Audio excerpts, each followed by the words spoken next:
أهلا وسهلا بيكم في عودة البرنامج اللي محدش طلب ان هو يرجع تاني، The Bold Ones، بس المرة دي 1 مفيش اس. محمود اعتزل مؤقتا علشان يتجوز. طبعا الحاجات دي مش هتهمكم لان اغلبيتكم هيبقى بيتفرج لاول مره، فانا مش عارف انا ليه بقول الكلام ده، بس كان نفسي من زمان ان انا ارجع، بس حاجات كتير تطورت وحصلت واقول لكم عليها دلوقتي. اول حاجه الف الف الف مبروك، مصر فازت اول فوز في كاس العالم 3-1 في التاريخ. مباراه تاريخيه. آم، بس انا جاي النهارده عشان اجاوب على سؤال، اللي هو يا مصر بتعمليها ازاي بنعمل حاجات فوق طاقتنا؟ ازاي احنا عندنا امكانيات معينه ناخد الامكانيات دي ونقوم عاملين حاجه فوق سقف توقعات اللي اي حد ممكن يتوقعها مننا بسبب هذه الامكانيات؟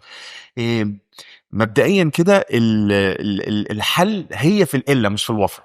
القله هتؤدي الى وفره في الانجازات. ازاي؟ انا دلوقتي لو جبت اتنين بنفس الامكانيات، اوكي، حطيت واحد في زنزانه والتاني في زنزانه، نفس الزنزانه نفس كل حاجه، واحد اديته مفك بس والتاني اديته مفك وشاكوش وشنيور وكل الادوات الممكنه والغير ممكنه لفتح هذه الزنزانه، بالتاكيد انه اللي معاه ادوات اكتر هيفتح الزنزانه اسرع.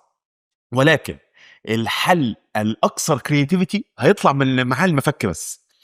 إيه لو انا اديتك المفك بس من غير اي ادوات تانية، إيه ممكن اصلا تفكر ان انت ما تستخدمش المفك، إيه تفكر انك تقعد في الزنزانه وتتعايش وتتمرن كل يوم وتقرا كتب، ممكن تفكر ان انت تصاحب الشاويش اللي ماسك الزنزانه فهو يخرجك، إيه ممكن تفكر ان انت تنط من الشباك، ممكن تفكر ان انت تحفر نفق تحت السجن. فهيبقى عندك قابليه لاختراع الحلول اكبر بكتير، وهنا يكمن سر الانجاز المصري، مش بس في الكوره، في كل حاجه. كرويا هل احنا حتى افريقيا، يعني مش بس عالميا، هل احنا افضل هجوم، افضل دفاع، افضل خط وسط؟ لا لا لا لا. انت عندك لاعب واحد هو محمد صلاح المعروف عالميا، بقيه اللاعبين باستثناء مرموش بيلعبوا في الدوري المحلي. ولذا ده هل دوريك هو اقوى دوري؟ برضه لا. الكونسترينت هي اللي بتؤدي الى الحل، وده مش كلامي، ده كلام الدراسات. عمك ديفيد ابستين، مش ابن خالد جيفري ابستين باي ذا واي، ده ديفيد ابستين ده باحث في علم النفس يعني باحث في علم النفس، كتب كتاب اسمه انسايد ذا بوكس. الكتاب ده هو عنده نظريه بتقول انه كل ما تزداد المعوقات عنك كل ما تزداد قدرتك على الابداع في اختراع الحلول. وهو واخد دراسات كتير، الدراسات دي هي يعني بيستخدمها كبروف او دليل على الموضوع ده. ده اول لاير لسبب فوز مصر على نيوزيلندا، اللي انا مش شايفها الدبه الباندا باي ذا واي. يعني نيوزيلندا دي فرقه عاديه، يعني هي الانجاز الحقيقي انك انت تتقدم في البطوله وتكسب ماتشات.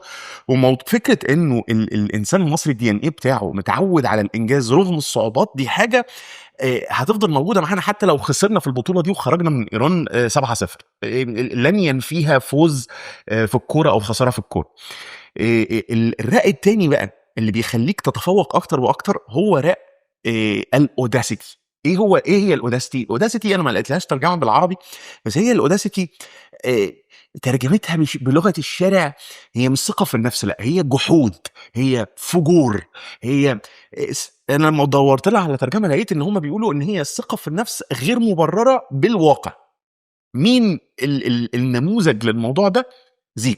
زيكو لاعب في 2019 كان حتى ما كانش محترف، كان بيلعب في الهواة في شبين الكوم، بعدين حرس الحدود درجة تانية سنتين، بعدين زد، بعدين بيراميدز في 2023 و 2024 لحد ما لعب ممتاز. يعني هو وصل للاحتراف متأخر جدا، يعني حتى ان هو يكون لاعب محترف محلي.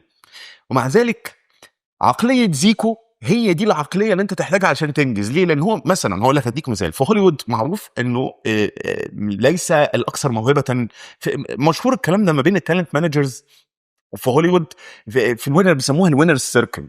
دايما يقول لك التالنت مانجر الشاطر بيعرف يختار التالنت اللي هيوصل بعيد. هم بيختاروهم ازاي؟ انا كنت بسمع بودكاست من كام يوم بيقول لك ده بقى اعظم تالنت مانجر في تاريخ التالنت مانجرز اللي خلقتهم هوليوود. يقول لك دايما الحصان اللي هيعدي وهيوصل مش هو الحصان الاكثر موهبه ولا الاكثر اجتهاد، لانه في مستوى خلاص احنا كلنا هنجتهد نفس الاجتهاد. يعني انت مش هتجيب التايهه، انت مش هتخترع حاجه ما حدش عملها قبل كده.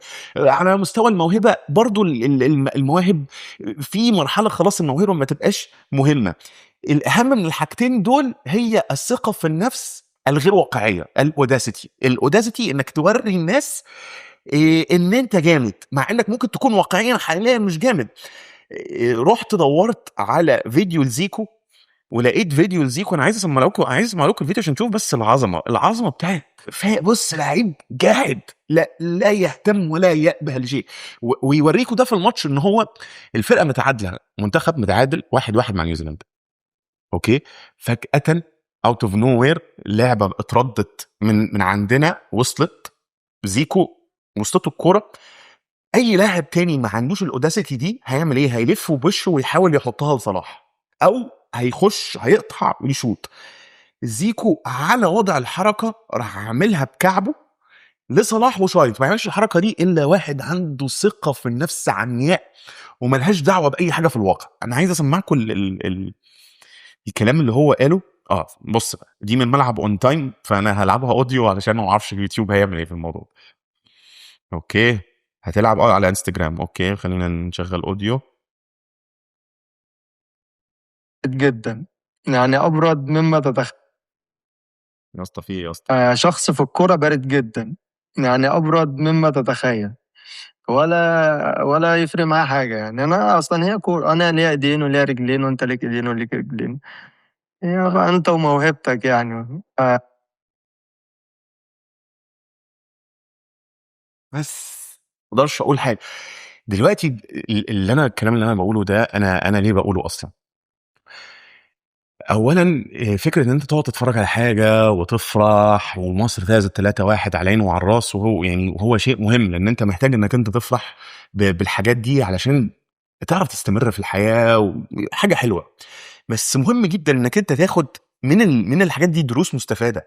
ما ينفعش تخش مكان وانت مطاطي راسك كده متوقع ان كل الناس هترحب بيك عشان انت انسان طيب. زيكو فيلن، دخل عليهم النهارده فيلن لا يعني ممثل شرير في فيلم اكشن. هو انت مش ده الكاركتر ده هو اللي يميزك في الحياه. لازم تجتهد ولازم تتعب ولازم تدعي ربنا، ولكن كلنا بنجتهد وكلنا بندعي ربنا. فكره انه منتخب الساجدين، ايوه منتخب الساجدين، وده شيء نفخر بيه. بس ما هو كل المنتخبات بتسجد وكل المنتخبات بتدعي ربنا وكلنا بنصوم رمضان وكلنا بنتزكى وكلنا بنتصدق. ايه بقى النكست ليفل؟ ايه بقى اللي انا هيخليني ليفل الوحش؟ الثقه في النفس. اي حته انت شغال فيها هتكتشف الموضوع ده. لو انت بس اخدت 10 دقايق تبص حواليك هتلاقي انه موضوع فكره انه متخرج من انهي جامعه مش فارقه، فكره ان هو شاطر في شغله مش فارقه، فكره ان هو حلوه مش فارقه. كل الحاجات دي هتلاقيها مش فارقه خالص، بس هتلاقي واد دايما بتميز بحته، طالع بحته، في حاجه عنده مش موجوده عند الناس التانية. ليه؟ لان عنده الاوداسيتي ان يوري نفسه للناس، مش خايف، مش هايب اللحظه، مش فارقه معاه النتيجه. ودي برضو نقطه تانية عايزين نتكلم فيها. فكره انا عارف البودكاست قلب تنميه بشريه، بس انا مدمن هذا الموضوع، فاستحملوني لو انت بتتفرج معايا لحد الدقيقه 8 ونص، ده معناه ان انت يعني ايه، حبيت الكلام اللي انا بقوله. حته ان انت ما تبقاش مهتم للنتيجه لان انت واثق في نفسيتك من جوه، زي ما عمك زيكو قال. بص في اللاعب، انا الاوديو ده انا هحطه واسمعه كل يوم. انا بايدين ورجلين وانت بايدين ورجلين. موهبتي موهبتك طبعا، وقال موهبتي موهبتك، بس هي الموهبه ملهاش دعوه. لان هل زيكو موهوب اكتر مثلا من حد زي مصطفى محمد استبعدوه من المنتخب؟ لا. النقطة اللي احنا محتاجين نشتغل عليها ان هو يعني يكون في، زي ما احنا دلوقتي مهتمين بتحليل الاداء واحمد عز والجو ده، لازم يكون في معد نفس، لانه مفيش رياضي عالمي النهارده ما عندوش منتل كوتش. انت لو حطيت معد نفسي للعيبة دي هتروح في حتة تانية خالص. هتبدا تهتم باكلها، هتبدا تهتم ان هي تذاكر بره المنهج. تذاكر بره المنهج يعني ايه؟ انا متاكد انه اغلبيه اللعيبه اللي ما ادتش حلو مثلا في البطوله لغايه دلوقتي ما بتذاكرش بره المنهج، يعني بتكتفي بتدريب النادي، بترجع ما بتعملش حاجه، بيقعد بقى في البيت يلعب بلاي ستيشن، ياكل بتاع الدنيا بيس، الدنيا عادي، الدنيا حلوه. بص منتاليتي زيكو، اوكي، ومهم ده المنتاليتي ده مهم جدا في الحياه، فيرسز المنتاليتي بتاعت زيزو او امام عاشور. زيزو عليه ضغوط نفسيه، ايه، من افضل لاعبين مصر، فهو لازم يثبت للناس، لازم يوري الناس، فهو ده ادى ان هو كوره سهله جدا ما تضيعش. هو عمل كل الصعب، سحب المهاجم، سحب المدافع، سوري، سحب حارس المرمى، في الاخر حطها غلط. ليه؟ لان هو مش بيستمتع باللي هو بيعمله، هو عايز يثبت للناس ان هو اجمد واحد وان هو يستحق المرتب اللي هو بياخده من الاهلي. اللي باي واي الاهلي بيحاول يفاوض ان هو ينزله. طبعا مش حلوه، مش حركه حلوه يا اهلي ان انت يعني ايه توافق على حاجه في العقد بعدين بعد موسم لا يا عم انا انا اوت. بس ده موضوع تاني مالناش دعوه بيه. حياتيا اسلوب زيكو ده هو الاسلوب اللي هيأدي بيك ان انت توصل للحته اللي انت عايز توصل لها، ان انت يبقى عندك الاوداستي ده. من واحد بيتكلم ما عندوش الاوداستي دي خالص. انا طول حياتي قضيتها دايما خايف الناس هتقول ايه، الناس هتفتكر ايه، الناس هتفتكرني مغرور، لا الناس هتفتكرني دمي تقيل، لا. في حين ان انا قعدت طول حياتي اتفرج على كل الناس اللي حواليا بتعمل انجازات فظيعه، بتروح في حتت لمجرد ان هي عندها حته الاوداستي دي. بس هي هم عندهم فكره انه واي نوت مي، ليه مش أنا؟ المنتاليتي دي هي اللي هتوصلك لبعيد.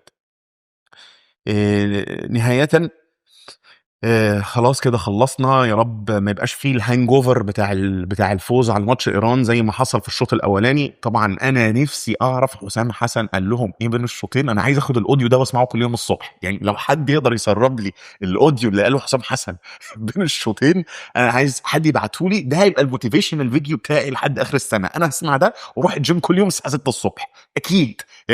كان بقى في شتايم، كان في المدرب عباره عن قدره على التعامل النفسي مع اللاعبين. سيبك من الاكسز اند اوز ويجي لك المحللين. انا طب بعشق حاجه اسمها ابراهيم فايق، بعشق حاجه اسمها قهوه فايق، بس ان اول اونستي مش دي اللي هتكسبك. الاكسز اند اوز دي اي مدرب عمل دورتين ثلاثه هيحط لك الكور كده على اللوحه ويقول لك التحركات بتاعت اللعيبه. بس الاكسكيوشن، التنفيذ بيجي من هنا ومن هنا. مهما نديتك خطط ومهما نديتك حاجه. طب سؤال، هل كلني مثلا انا دلوقتي عندي مثلا مشكله في وزني. انا حاليا انت مش شايفني بس انا سكيني فات يعني حاجه ضايعه يعني.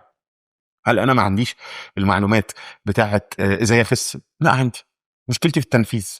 مشكلتي في التنفيذ دي لان هنا مش متقبل ان انا انفذ بس. يا رب الهانج اوفر بتاع الفوز ده ما يستمرش للشوط الاول مع ايران زي ما حصل. لانه حصل هانج اوفر من التعادل مع بلجيكا، فاحنا احنا بقى لحد ما حسام حسن لبوهم بين الشوطين. يا رب ما يحتاجش ان هو يعمل السبيتش ده تاني الماتش الجاي. خلاص خلصنا من المنتخب. الحاجه التانيه كل سنه وكل الابهات طيبين. هابي فاذرز داي. انا الجنرال يعني بشوف ان هي مضحكه جدا موضوع الفاذرز داي والماذرز داي وكل الحاجات الدايز دي اللي اخترعتها الشركات الامريكيه عشان تسرق فلوسنا. فانا اي دونت سبسكرايب تو ات. يعني انا ما بهتمش بالموضوع ده. يعني انا مش شايف ان انت محتاج والله يوم في السنه علشان تحتفل بماما. يعني كل يوم بكلم ماما بقول لها ماما انت الخير والبركه وانت حياتي وانت في التليفون. مش محتاج استنى ماذرز داي عشان اعملها يعني. بس ولكن عايز اتوقف عند الاباء، وبالذات الاباء الشبان اللي ما بين مواليد 89 93 94 بقى لهم 5 6 سنين ابهات بقوا دلوقتي دخلوا نادي الابوه جديد. احب اهنيكم كلكم واحب اربط على ايديكم، لانه اقل اب فينا بيعمل قد اللي ابهاتنا عملوه 10 اضعاف. قولا واحدا كل جيلي تقريبا ما كانش بيشوف ابوه خالص. ابوه بره البيت طول الوقت. لا احنا مطالب مننا ان احنا نشتغل وان احنا نساعد في البيت وان احنا نساعد في التربيه. بل واوقات يعني ستات بتميل علينا احنا شويه وده دورنا. انا مش بشتكي، بس يجب النهارده ان نرفع القبعه للاب الشاب. يعني لازم الاب ياخد حقه بقى في المجتمع. كفايه ام. انا عارف ان الجنه تحت اقدام الامهات، بس يعني حسوا بينا شويه. احنا بقينا بنغير بامبرز وبقينا بنودي دروس وبقينا بنودي النادي وبقينا بنذاكر وبقينا بنعمل كل حاجه ممكنه وغير ممكنه وشغل. ولازم برضه تهتم بصحتك عشان ما ينفعش الواد يشوفك وانت قاعد بكرش بتقزقز لب بالليل وبتبطل تدخين عشان العيال. انا دي حاجه لسه مش عارفه ابطلها. يعني اتمنى اي حد بطل تدخين علشان عياله يقول لي عملها ازاي، لان انا مش عارف ابطلها. فعايز اربط على ايد كل اب جديد واهنيه بهذه المناسبه. يعني لازم نحول يوم الاب ده لحاجه زي عيد العمال كده. يعني لازم الابهات الجدد. انا يعني اهي اهي اهي اهي تغيير البامبرز كلب ميرآت. ادخل على موضوع ظاهره انا شفتها وابتديت انتبه لها بالذات بعد ما تعمقت في الجواز. الكابلز الانفلونسرز. يعني انا لو اي كابل انفلونسر او انت تعرف اي كابل انفلونسر ممكن تتفرجوا على الفيديو ده يا ريت. بحبكم جدا وانتوا السبب الوحيد ان انا بقعد على انستجرام كل يوم بالليل اسكرول عشان اشوف قد ايه حياتي سيئه. يعني انا حياتي سيئه، انا حياتي دوكشت خرا كلب مقارنه بحياه الكابل انفلونسرز. بعدين هي عدوى بتنتقل من الكابل انفلونسرز الاجانب للكابل انفلونسرز العرب. انا شفت فيديو كابل مش عايز اقول مين يعني، قاعد بيشتغل على الكمبيوتر وراحت جايه هي بتناقشه وبتضربه بالمخده وهو بيضحكوا لبعض. يا انا مراتي بتصحيني محمد محمد قوم يا محمد، الواد بيعيط يا محمد. واحد صاحبي مش هيصحيني كده. دي الحياه الطبيعيه. يعني ليه تكرهني في يعني سؤال يعني ليه المحتوى بتاع الكابلز ما فيهوش اي نوع من انواع الواقعيه؟ نفسي اتفرج على خناقه على مين هيخرج الزباله النهارده، خناقه على انت معكش فلوس ايجار الشهر ده ولا لا، مين هيغير للبيبي بامبرز. انا عايز النوع ده من انواع الخناقات والاكشن، وصدقوني والله الناس هتتابعكم اكتر. يعني الناس هتتفرج على النوع ده من المحتوى اكتر بكتير مما انتوا تتصوروا. بعدين في اسهاب في واتش مي جيت ريدي فور مش عارف ايه ايفنت، فهم الاثنين يخرجوا لابسين مع بعض لابسين. انا يا جماعه انا اتحركت معايا، انا لابس التيشيرت ده والشورت ده. اوكي، الشورت ده والتيشيرت ده بقالي 4 ايام. هم بيخشوا غسيل بيخرجوا بلبسهم تاني، بس ده كل لبسي لمده ال4 ايام اللي فاتوا. ليه؟ لانه مفيش مجال. انت بتشيل كائن في النوع التاني، انت بتشيل كائن وزنه 13 14 كيلو، فبيفشخ اي نوع من انواع اللبس، بيفشخ اي نوع من انواع اللبس. انا قلت ايه، شفت الناس بتلبس النت بولو ده، انا قلت بقى اجيب بقى واحده كده بقى نزاهه اطري الدنيا على ابو اسماعيل اللي هو انا اسمه اسماعيل. اطري الدنيا على ابو اسماعيل، ما هو لازم يعني ايه طباخ السم يدوق حبه يدوق حبه. رحت جبت واحده نتايه كانت رخيصه، انا قلت اجرب يعني ايه دخول بس كده. الواد مسكني من الياقة علشان كان هيقع، فكان بيعكز على حاجة. مزحها هي ما اتقطعتش، يا ريتها كانت اتقطعت كانت هتبقى ستايل. توسعت الياقة، توسع باظ التيشيرت. بقيت بلبسه في البيت بيجامه. فبالتالي جيت ريدي وذ مي. مناسبه ايه اللي احنا هنروحها؟ مناسبه ايه اللي احنا هنروح؟ احنا بقينا دلوقتي انا ومراتي بننزل بترنجات تريننج، يعني شكلنا مدربين احمال في نادي شبين الكوم اللي زيكو بيلعب فيه. والله مدربين احمال، احنا نازلين الاثنين والله العظيم بتريننج. يعني هي بتنزل بالجاكيت والبنطلون بتاع التريننج، انا بلبس تي شيرت وبنطلون التريننج. ما هو دي الحاجه الوحيده اللي مصنوعه من حديد. يعني انا عمري ما شفت بنطلون تريننج او تي شيرت تريننج بيبوظ او بيبوظ في الغسيل مثلا. دي حاجه تانية. ليه الحاجات بتبوظ في الغسيل؟ ما نعرفش ليه. انا ابقى جايب تيشيرت ناعم اقوم حاطه في الغسيل فيتكعش. سنه الحياه.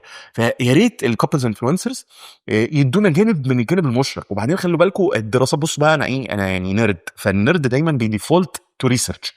كل الابحاث اللي انا شفتها على نجاح الزواج بتقول انه الببليك ديسبلاي اوف افكشن، او توري الناس قد ايه حياتك انت ناجح وبتحب مراتك ومراتك بتحبك، ده يؤدي الى الطلاق بعدين. سبحان الله، حتى الاجانب عندهم حسد. نهدى نهدى شويه، نهدى شويه، الله يخليكم نهدى. حلقه مشوقه وحلقه جميله، وانا مسترسل ومستمتع والدنيا ماشيه زي الفل. كان في عندي حاجه برضو عايز اقولها على ال اوكي. نسيت اقول لكم على انا كنت جايب معايا اوكي كلام على المنتخب وعلى الشامبيونز منتاليتي والكلام ده كله. لازم تقروا. ليه لازم تقروا؟ لانه كل العلم في القرايه وبره المنهج. اللي انا دلوقتي انت مهتم بمثلا مجال عملك تفضل مركز فيه او مش مركز انك انت تهتم بيه، هتتراجع وترجع لورا. والابداع بقى بيجي منين؟ الابداع بيجي ان انت تجيب حاجات من بره مجال عملك تحطها جوه مجال عملك. كل الناس اللي فازت بنوبل نوبل برايز كل الناس اللي فازت بنوبل برايز كانت عندها حاجات بره مجال عملها شاطره فيها جدا لدرجه الاحتراف. يعني تاني ماري كيوري كانت بتمثل باين حاجه كده. فانا at the end of this episode عشان ايه ما اطولش عليكم برضو حلقه الرجعه ما تبقاش مدتها ساعه، وتو بي اونست لان انا كنت محضر موضوع كمان بس نسيته وكنت هقول على حاجه كمان بس افتكرتها. والله هي لا حلقه ملخبطه يعني، بس انا مش فارقه معايا خالص. اوكي، على الشامبيونز مايند سيت. اول كتاب لازم تقروه جورج سان بيير، قصه حياه جورج سان بيير. جورج سان بيير ده قد يكون اعظم لاعب MMA في تاريخ اللعب. قصة حياته بتجيبها لك بقى من الأول خالص، وإزاي بدأ اللعبة وليه بداها، وبيتكلم كتير عن المنتل مودلز. مش عايز أحرقه لكم، الحلقة الجاية هديكم ملخص، بس يا ريت يعني لو انتوا وصلتوا ديس فار في الحلقة تتفرجوا عليه. الكتاب بلاش يورايا فيبر ده شوية دمه تقيل. ذا مايندفول اثليت. ذا مايندفول اثليت ده جورج مونفورد ده كان المنتل كوتش بتاع مايكل جوردن وكوبي براينت. جورج مونفورد ده قصته ايه؟ عم جورج مونفورد ده كان مدمن كوكايين، كان محاسب بيشتغل في وول ستريت، وما كانش مبسوط في حياته فادمن الكوكايين. بعد ما ادمن الكوكايين هو صحي على نفسه يوم من الايام هم مغمى عليه في حمام الشغل، فقرر ان هو يسيب الشغل ويروح يدخل مصحة علشان يتعالج من الإدمان. في المصحة دي اتعلم ان هو اغلبية حياته بناها غلط، والبنى الغلط ده هو اللي ادى بيه الى الكوكايين، واكتشف ان هو بيحب ان هو يعلم الناس ازاي يتحكموا في نفسهم. فبدأ ان هو يمرن المساجين معاه في السجن، لان هو اتسجن فترة، انه ازاي يتحكموا في نفسهم ويتحكموا في اعصابهم ويتحكموا في الحاجات دي كلها. فبدأ مركز لعلاج الادمان، ومن علاج الادمان ابتدى يبقى مشهور في الدوائر بتاعه المايندفولنس واليوجا. طبعا مش اليوجا يعني هي يوجا عربيا، بس المديتيشن والكلام ده. مين تعرف عليه بالصدفه؟ كان مدرب الشيكاغو بولز فيل جاكسون قرر ان هو يجيب جورج مونفورد علشان يعلم مايكل جوردن ازاي يعتمد على بقيه لعيبه الفريق بتاعه. فجورج مونفورد بيتكلم في الكتاب على تجربته مع مايكل جوردن، وبيتكلم بعد كده بعد ما ساب البولز مع فيل جاكسون. لما فيل جاكسون ساب الشيكاغو بولز، لما عرف فيل جاكسون ده اعظم مدرب سله في تاريخ اللعبه، او يعني حط مورينيو مع جراديولا مع انشيلوتي هيطلع لك فيل جاكسون 10 القاب، ما فيش حد عنده 10 دوري في الام بي. راح درب ليكرز وعمل معاهم نفس الحاجه اللي عملها مع مايكل جوردن. فبالتالي ده كتاب يستحق ان انت تقرا. اخيرا وليس اخرا، روحوا اتفرجوا على فيديو عبد العاطي الاخير. والله بعودها يعني كان في حاجه ناقصه في النت. يعني انا لما عبد العاطي ما كانش موجود انا كنت حاسس ان في حاجه ناقصه في الانترنت عموما. رجوع عبد العاطي هو شيء نت بوزيتيف لينا كلنا. باين ان هو لسه ما دخلش في الجو، بس لو دي حلقه تسخينيه من عبد العاطي فانا لا استطيع الانتظار لارى ايه هي الحلقه اللي هو هيعملها وانس ما يدخل في الجو ويدخل في المود ويدخل في الحاجات دي كلها.